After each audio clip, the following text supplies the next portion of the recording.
Oke, semuanya selamat datang kembali di Jamu Talks. Edisi kali ini bersama saya lagi Diana Amiati, tentu dengan narasumber kita seorang jamu insider yaitu Pak Fajar. Dan kali ini kita membahas seputar jamu lagi. Tapi kalau kemarin kita membahas tentang jamu patah hati ya Pak. Yeah. Kalau kali ini kita membahas seputar yang selalu dibahas dan yang selalu diminati masyarakat terkait salah satu penyakit yang umum nih Pak, yaitu MAH atau asam lambung. Nah, sebelum masuk ke situ, sebenarnya akhir-akhir ini Pak, atau di akhir tahun 2025 kemarin, ini salah satu hal yang menjadi perbincangan di masyarakat Indonesia Pak, yaitu bahwa ada salah satu kalangan di selebritis yang meninggal karena penyakit GERD atau MAH. Nah, semenjak dari kasus tersebut marak di sosial media, Gen Z dan para masyarakat membahas terkait bagaimana bisa GERD itu kambuh maupun juga ternyata nggak harus dari makanan ya Pak. Nah, sebelum masuk ke situ langsung saja kita tanyakan ke Pak Fajar, seorang jamu insider dan juga akademisi dari Fakultas Farmasi Unmul. Apa sih Pak penyakit MAH itu dan bagaimana bisa terjadi dalam tubuh selain karena tubuh kita mengenal dari adanya asam lambung yang naik ataupun dari psikis lainnya Pak? Terima kasih Diana. Jadi memang sebenarnya kalau sering saya dengar penyakit MAH ini penyakit sejuta umat. Penyakit sejuta umat ya. Apalagi di negara sekitaran Asia karena gaya atau jenis makanan kita yang cenderung spicy atau pedas ya. Berbumbu juga Pak. Dan sebenarnya ini kenapa kita coba angkat karena lanjut dari podcast pertama kita yang jamu patah hati itu kan si Dwi ya. Betul. Si Dwi itu karena patah hati akhirnya baru pertama kali terkena penyakit MAH. Nah, jadi ini kita coba lanjutkan nih ke jamu MAH. Connecting the dot-nya Pak Jadi jamu MAH. Jadi MAH ini memang sebetulnya kalau kita coba pahami ya, MAH ini kalau di istilah medisnya atau istilah penyakit-penyakit mediknya itu istilahnya mungkin yang paling dekat itu dispepsia. Ya. Kemudian ada gastritis. Dan ada tukak lambung atau gastric ulcer. Ya. Jadi kalau dispepsia itu lebih ke perasaan-perasaan yang kurang nyaman di lambung, saluran cerna seperti kembung, nyeri ulu hati itu yang istilah di masyarakat. Kemudian kram perut dan lain-lain. Nah, kalau gastritis itu sebetulnya 11-12 dengan tukak lambung. Jadi tukak lambung itu artinya ada luka pada lambung.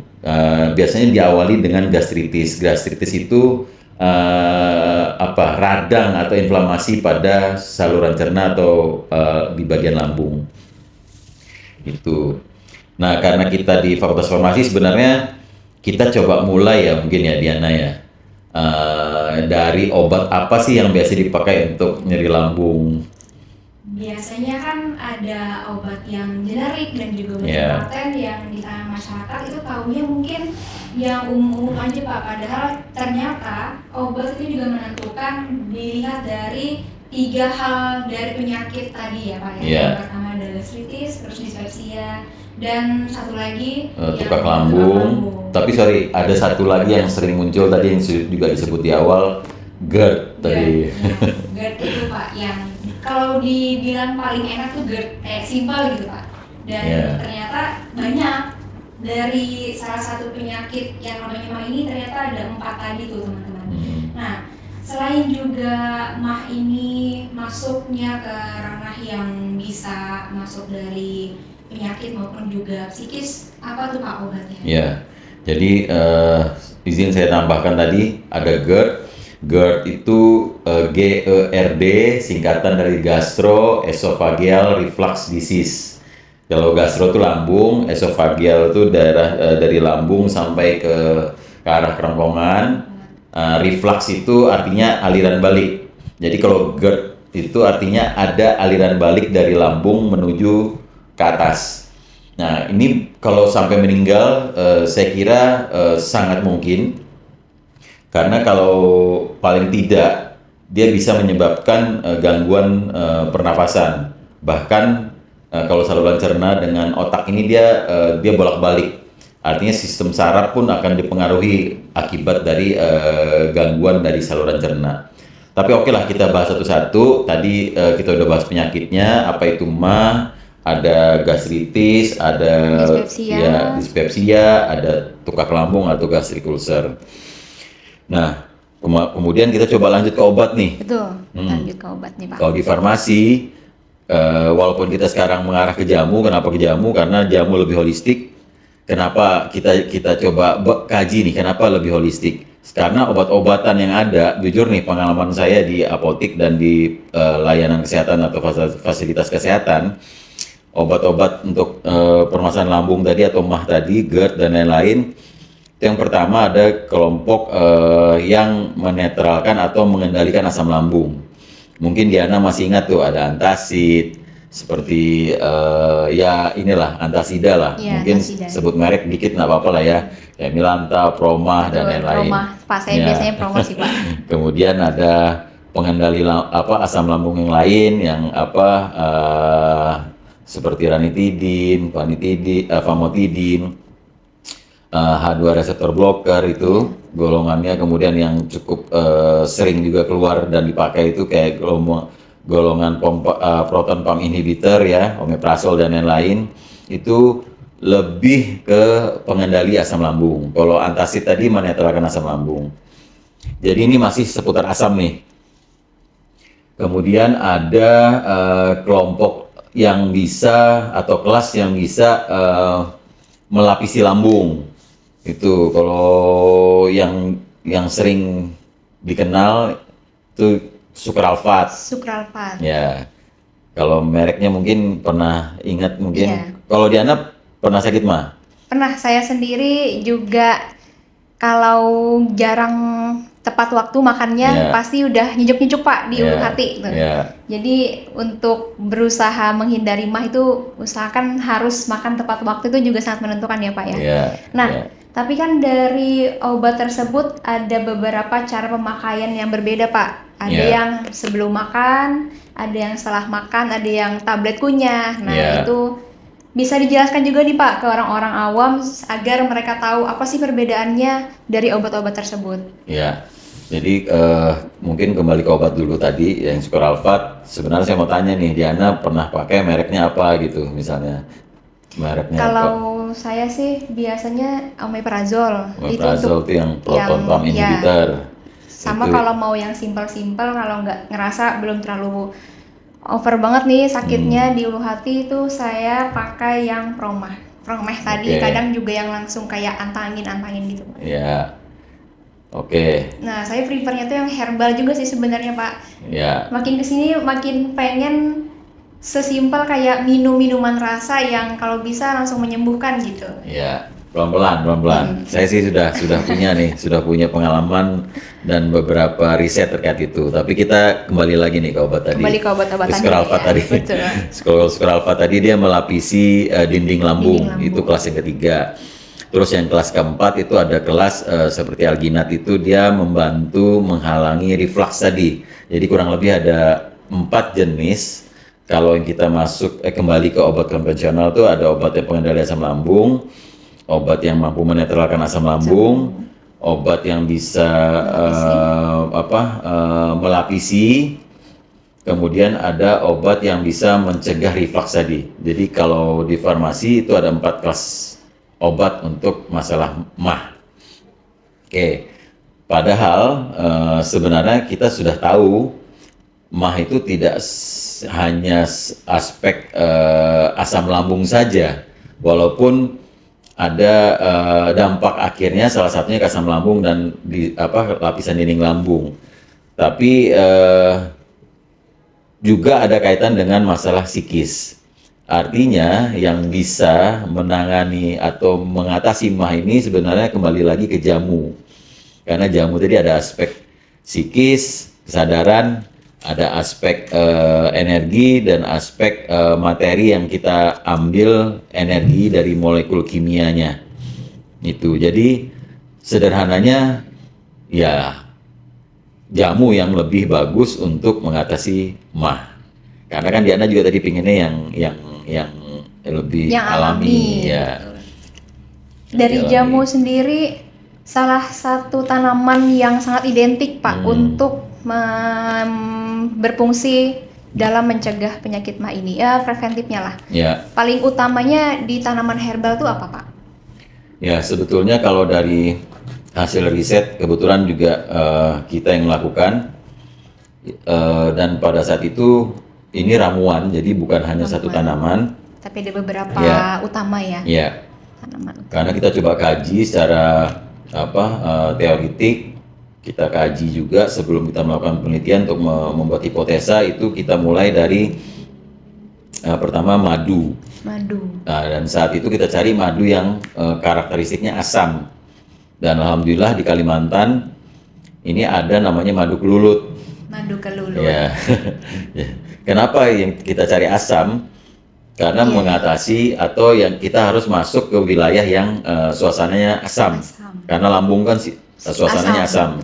Kalau kita cari madu yang asam, itu harapannya nanti dia mengurangi terjadinya ionisasi, sehingga nanti dia tidak terionisasi dan lebih mudah dan stabil untuk diserap oleh lambung yang suasananya asam. Nah itu kenapa alasannya kita cari madu yang sifatnya asam, karena tadi harapannya bisa diserap lebih maksimal. Kemudian kita cari tanaman atau ya ini kebetulan tanaman ya. Kalau tadi kan madu sebenarnya bukan tanaman.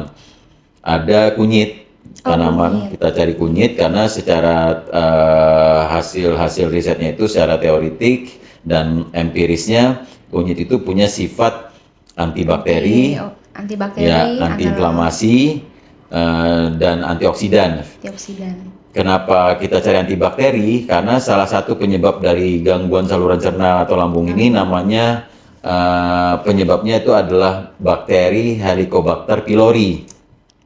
Ya, jadi kita cari tuh tanaman yang punya efek itu. Nah, itu kunyit kita pilih. Walaupun madu kelulut tadi juga bisa punya dampak atau khasiat untuk mencegah bahkan mengatasi infeksi tadi. Kemudian kita cari tanaman yang bisa membantu meningkatkan nutrisi dan regenerasi sel. Karena tadi kan ada tukak lambung tuh, ada luka. Ada luka di Ya. lambung ya Pak ya. Artinya kita coba cari tanaman-tanaman yang mampu meregenerasi. Karena kalau kita hanya berputar di seputar asam lambung saja, itu belum secara utuh mengatasi penyakit MAH tadi. Nah, jadi ramuannya ada 3. Ada 3 nih teman-teman. Yang pertama tadi ada madu kelulut, Ya, kemudian ada kunyit, Ya. dan yang ketiga apa nih Pak? kelor, Daun kelor. daun kelor. Ya. Daun kelor fokusnya di sel-sel tadi. Ya, regenerasi sel dan dia kandungan nutrisinya cukup tinggi. Asam amino, protein itu luar biasa. Jadi 3 kombinasi ini yang berdasarkan riset yang kita lakukan sendiri dan sudah kita publish juga itu sangat efektif. Sangat efektif. Ya.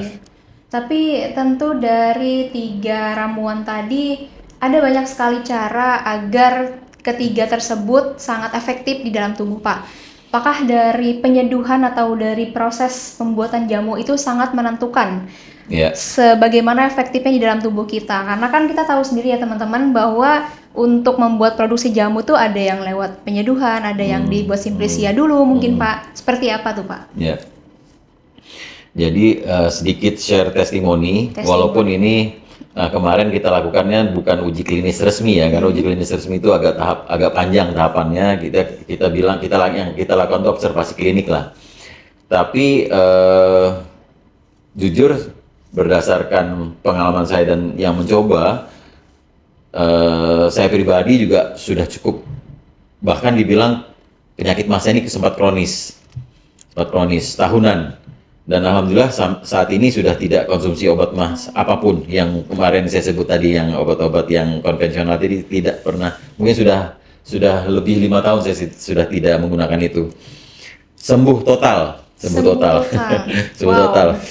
Pakai 3 ramuan tadi. Sharing dong Pak tips dan apa tuh yang Ya. bisa terakhirnya membuat dari ramuan ini bisa membuat si penyakit atau Bapak sembuh total. Ya. Jadi yang pertama tadi madu. Itu yang perlu masyarakat aware. Madu ini jangan dicampur air panas. Karena madu ini yang kita cari khasiatnya atau mesin penyembuhnya itu enzimnya. Nah, enzimnya ini kita jaga supaya tidak rusak karena dia asam amino atau protein. Kalau terkena air panas, dia akan terdenaturasi sehingga enzimnya tadi tidak bekerja sebagaimana harusnya. Nah, jadi kalau madu tuh usahakan pakai air biasa saja, air dingin. Itu yang pertama. Wah, kebanyakan sepertinya masyarakat salah kaprah nih Pak. Karena saya sendiri ngerasa agar madu itu tercampur dengan ini ya, sama air itu ya pakai air panas gitu. Ya. Ternyata bisa merusak ya enzim-enzim yang ada di dalam madu tersebut. Ya. Kalau nutrisinya tetap ada.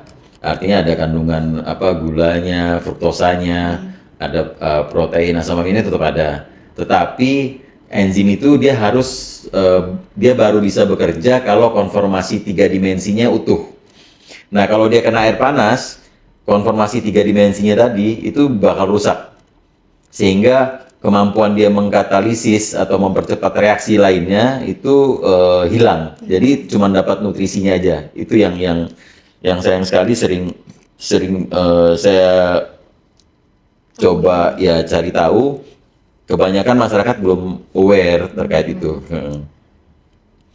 Jadi lebih tepatnya dari ramuan tersebut bagusnya digunakan atau dikonsumsi dalam minuman. Kalau madu ya, kalau madu tadi jangan panas lah. Kalau bisa sih, kalau saya sih hindari juga jangan hangat. Kalau untuk melarutkan ya agak sedikit bersabar lah, diaduk lebih lama. Ya. Tapi dengan ramuan keduanya tadi Pak, dengan daun kelor dan kunyit. Nah, kalau kelor dengan kunyit ini harus direbus atau disiram air panas. Tapi caranya setelah mungkin saya sebutkan dulu takarannya ya. Kunyit itu yang kita pakai 2-3 gram yang kering. Kunyit kering, ya. 2-3 gram. Ya, kemudian itu kalau bisa di blender atau diserbuk. Kemudian kelor juga begitu, diserbuk. Kalau kelor itu saya agak banyak tuh kemarin, 3-5 gram. 3-5. Nah, itu direbus tuh kalau kunyit sama kelor. Direbus, setelah direbus disaring.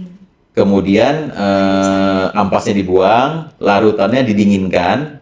Setelah larutannya didinginkan, baru tambahkan madu. Jadi kan nggak rusak madunya. Nah, itu langsung diminum tuh. Enak kok. Jamu ini jamu yang rasanya enak. Tidak, kalau yang jamu yang lain tuh saya agak kurang kuat. Kalau ini saya minum dulu tiap hari. Tiap hari. Karena enak. Ada aturan jamnya Pak? Atau fleksibel saja? Ya, sebetulnya riset kita belum sampai mengkaji atau mencari tahu kapan waktu terbaiknya, tetapi kita coba secara secara informasi yang turun-temurun dan kita coba combine dengan informasi bagaimana menggunakan obat-obat mah tadi yang dari obat-obat konvensional. Jadi kita maksimalkan penyerapannya pada saat perut kosong. Nah, itu kalau kemarin kita lakukan itu konsumsinya sebelum tidur dan bangun tidur. Dan alhamdulillah tuh rata-rata dari beberapa yang sudah mengkonsumsi 2 botol itu sembuh. Ya, ini sambil kita promosi jamu dong ya. Nah, di depan kita ini sudah ada jamu dong, yang mana ini juga langsung dari farmasi ya, dan tidak hanya farmasi tapi informasinya ini juga merupakan kolaborasi dari Jampi Ausada Nusantara, betul begitu ya? Pak? Jampi Ausada Nusantara untuk pengelolaannya, Tapi untuk semua resep dan tenaga kerjanya itu semua dari Fakultas Farmasi Universitas Mula Warman. Ya, dosen sampai alumni. Jadi ini memang ya karya atau pengabdian kita lah untuk masyarakat. Nah, karena kita bicara jamu dong, sebetulnya di jamu dong nih juga nih saya udah pesan khusus nih. Jamu yang tadi yang ada isinya apa kandungannya Kunyit, kunyit, madu. madu kelulut atau di Jawa orang bilang madu kelanceng Oh, madu dan kelanceng. daun kelor. Daun kelor. Ya, ini makanya dia dingin nih. Dingin. Es. Oh. Itu. Kalau kali ini saya jamu matcha. Jadi rasa matcha dan juga aftertaste itu ada hint-hint herbalnya, Pak. Wah, ini inovasi terbaru nih untuk bisa diinformasikan ke masyarakat. Ya, jadi apa matcha ada Matcha jamunya. ada herbalnya, Ada jamunya. herbalnya, Jadi ya. untuk kalangan anak muda atau Gen Z ini pasti menarik, Pak. Iya, sebenarnya kalau kita mengacu ke definisi jamu berbasis filosofi Jambu Sodo, ya matcha itu pun sendiri jamu, kopi itu pun sendiri jamu, karena jamu kemarin sedikit kita mengulang modalitasnya kan ada ramuan dan ada practices atau skill set. Jadi ramuan selama dia berasal dari alam, kita bisa bilang itu jamu. Jadi kopi juga jamu, gitu. Mungkin artinya ada tingkatan kali Pak ya. Maksudnya jamu itu ada yang memang jamu ringan, tapi jamu yang khusus untuk khasiat dan juga jamu yang bisa di custom gitu. Iya. Benar begitu ya Pak? Ya, sebenarnya itu bukan definisi jamu, cuman itu yang kita lakukan di jamu dong. Jadi kalau Iya. jamu dong itu kan Kalau di jamu dong kan ada Ada 3 klaster. 3 klaster itu ya. ada yang jamu yang untuk masuk kita tawarkan ke Gen Z yang tidak biasa minum jamu karena jamu masih konotasinya pahit, itu dibuat kayak matcha, dibuat es krim jamu, dibuat jamu-jamu yang enak-enak. Kemudian ada klaster kedua, jamu yang secara rasa masih oke, tapi secara khasiat juga masih oke. Nah, klaster ketiga itu yang kadang-kadang karena kita terkait dosis, khasiat jaminan, tapi rasa kita nggak bisa buat jadi lebih enak, Lebih enak. karena untuk mengutamakan iya khasiat. mengutamakan khasiat. Itu yang di jamu dong. Tapi ini juga bisa diterapkan sebenarnya dalam dunia bisnis ekonomi ya, untuk di F&B. Bahwasanya kan kita juga harus melihat dari pasar atau tren yang sekarang ini seperti Iya. apa gitu.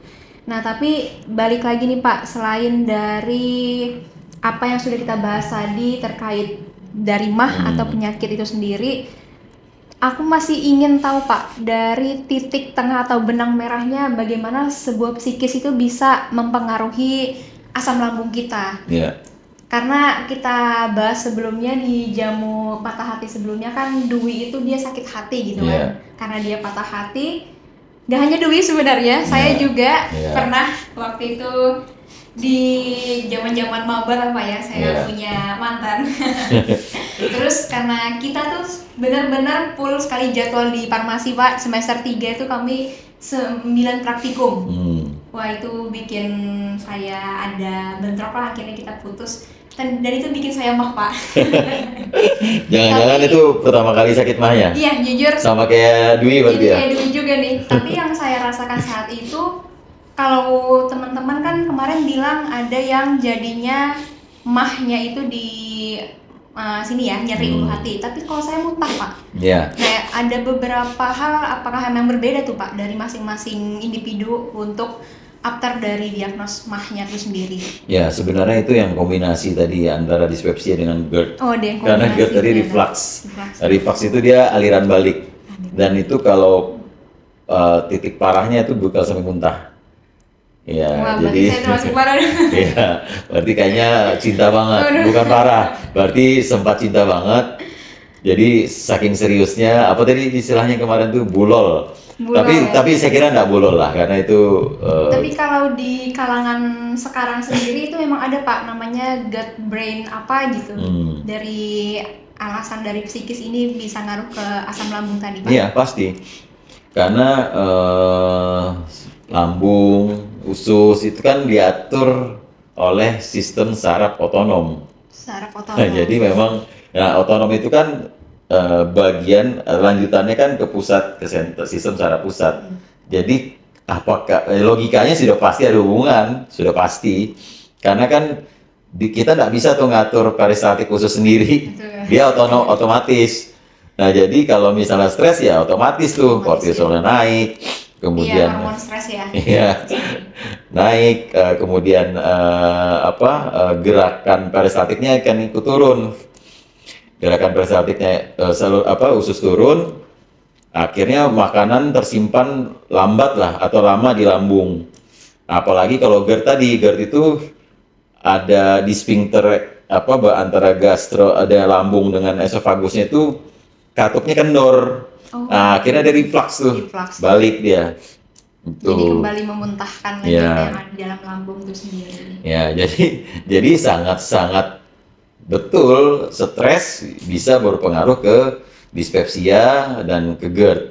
Ya, itu. Jadi ngatasinnya jangan cuma pakai ramuan, harus ya kemarin seperti kita bahas di jamu patah hati, harus kelola pikiran juga, ya psikis itu. Oke, kalau tadi udah kita bahas nih teman-teman terkait bagaimana hubungannya kita dapat mengelola psikis ya, kesadaran kita untuk menjaga agar tidak sampai terkena MAH atau GERD.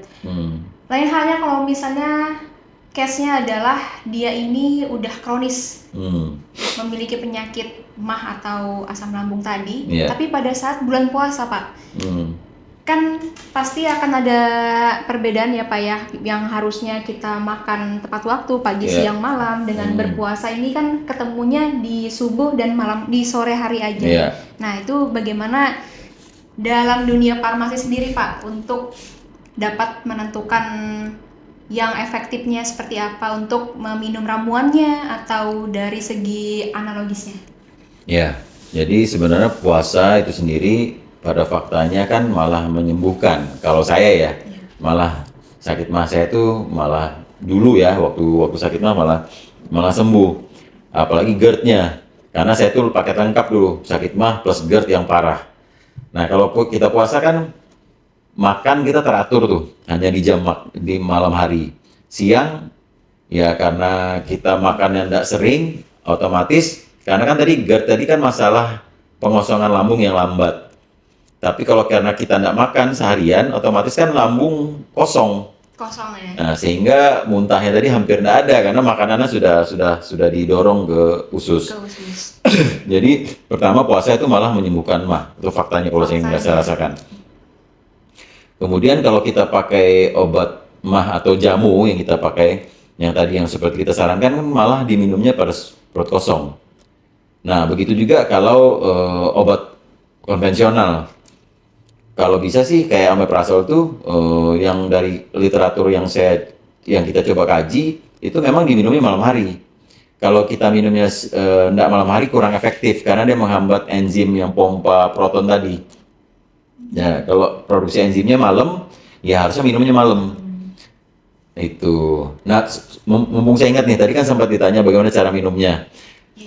Sering juga nih saya lihat di masyarakat itu minum kayak omeprazol, ranitidin, apa segala macam itu dicampur atau dikombinasi dengan antacid. Itu justru malah meniadakan efeknya, mengurangi efeknya salah satunya. Karena apalagi itu ada yang pakai sukaralfat tadi. Itu sukaralfat itu dia butuh suasana asam untuk bekerja. Sementara kalau diminum bersama dengan antacid seperti Promah atau Milanta tadi, itu malah sukaralfatnya tidak bekerja maksimal. Jadi memang cara minum obat pun itu ada aturannya. Itu tolong diperhatikan. Kalau misalnya bingung, tanyakan ke tenaga kesehatan, bisa ke apoteker dalam hal ini kalau kita bicara farmasi, atau ke dokter yang juga pasti memahami bagaimana cara menggunakan hingga dosis minum obat. Kalau jamu tadi yang kita coba sampaikan, ya kita ikuti gaya itu juga. Kalau biasanya sih perut kosong. Gitu. Jadi kalau puasa ya sebelum pas buka puasa dan sebelum tidur. Ya. Ini dicek ya tadi ya, apa yang dikatakan oleh Pak Fajar terkait bagaimana untuk tidak mengkombinasikan beberapa obat dari penyakit asam lambung ini, kemudian juga dalam hal bulan Ramadan atau bulan puasa bisa kita kombinasikan di sebelum tidur dan pada saat berbuka puasa.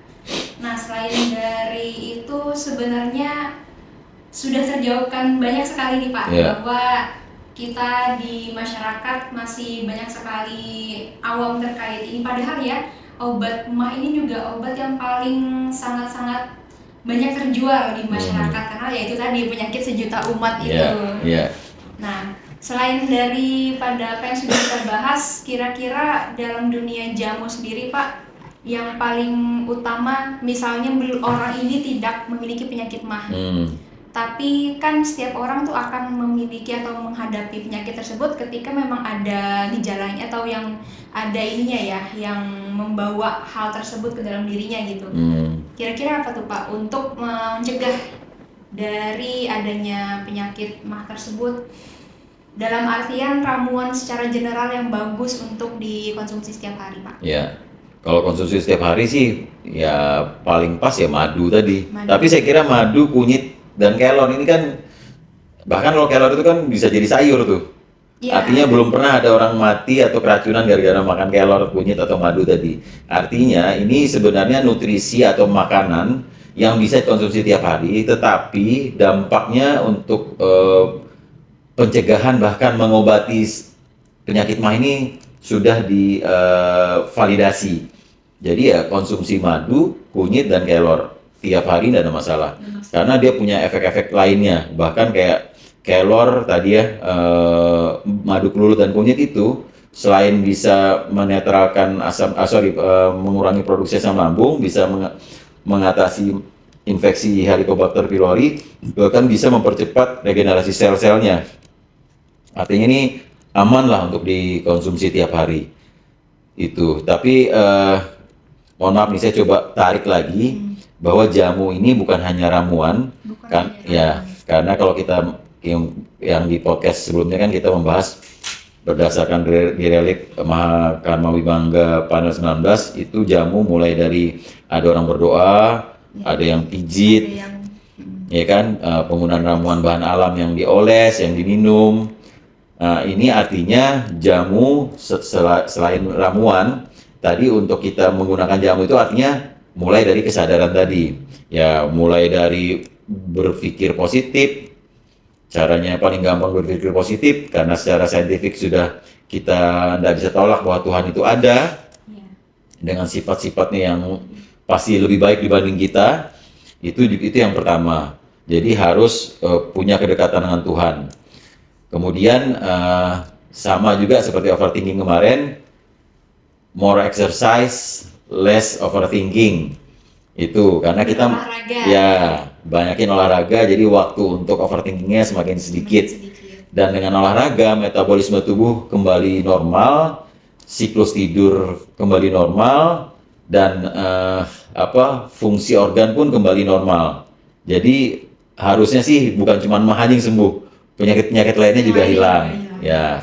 Kemudian ramuan tadi ada madu kelulut, ada kunyit, ada kelor. Kunyit tadi sekitar 2 sampai 3 gram. Kalau kelor tuh saya mulai dari 3 sampai 5 gram tuh.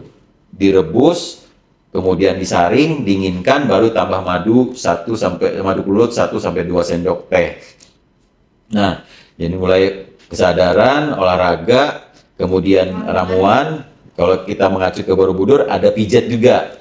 Ya, sebenarnya ada tuh pijat yang sudah di riset. Ya, ada riset. Di sosial media atau di Instagram sendiri tuh saya sering melihat ada tutorial pemijatan tubuh di titik-titik tertentu agar mengurangi salah satu penyakit yang mungkin mah gitu Pak. Nah, dari titik-titik tersebut biasanya di kaki atau di tangan, tuh benar ya Pak ya? Iya. Dan itu sudah memang tadi sebelum podcast ini juga saya sudah coba validasi ya di hasil-hasil riset yang memang ada kecenderungan memang berdampak ke saluran cerna. Jadi di daerah sini lengan ya, ini dipijit. Kemudian di kaki di bawah tempurung lutut itu bagian luarnya turun ya, di sekitar dari lutut ke mata kaki. Nah, di bagian luarnya itu dipijit-pijit. Kemudian kalau saya pribadi sih, ini yang saya rasakan lumayan berdampak, tapi ini bukan hasil riset. Ini saya sendiri merasakan waktu itu leher, punggung ya, di sekitaran punggung tuh. Leher Itu. biasa di belakang sini sih Pak, Ya. tapi biasanya nggak hanya mah aja kalau orang Ya, biasa ya. pegel-pegel, Ya. kolesterol juga Ya, nyambung sekali. ya, tapi sekalian aja lah dipijit-pijit. Cuman kalau yang dari hasil riset tadi itu bagian sini, Lengan dan kaki ya Pak. tangan dan kaki di bawah antara lutut sama mata kaki di bagian sisi luarnya tuh. Sisi luar. Ya, Wah, ternyata sangat banyak sekali yang dapat kita lakukan untuk mencegah penyakit mah.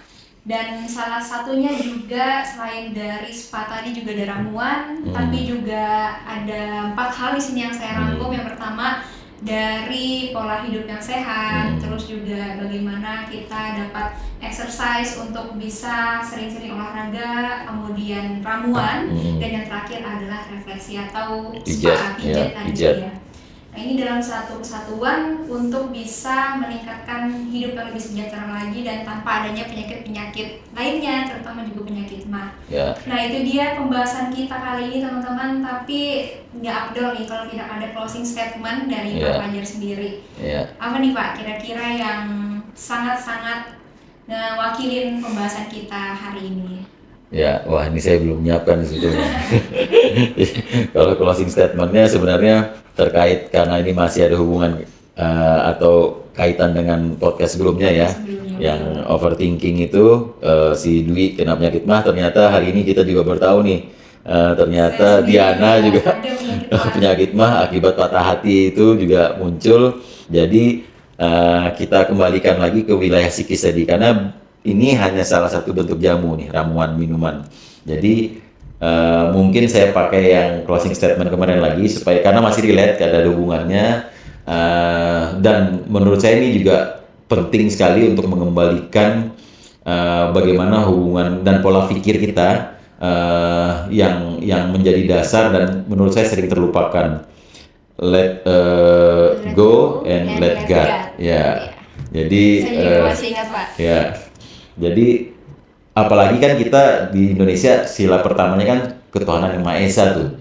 Nah, ini salah satu aplikasinya mengejawantahkannya. Jadi biarkanlah atau lepaskan beban-beban tadi dan tolong percaya dan yakini, bahkan secara saintifik pun kita sudah buktikan Tuhan itu ada. Jadi jangan semua mau ditanggung sendiri.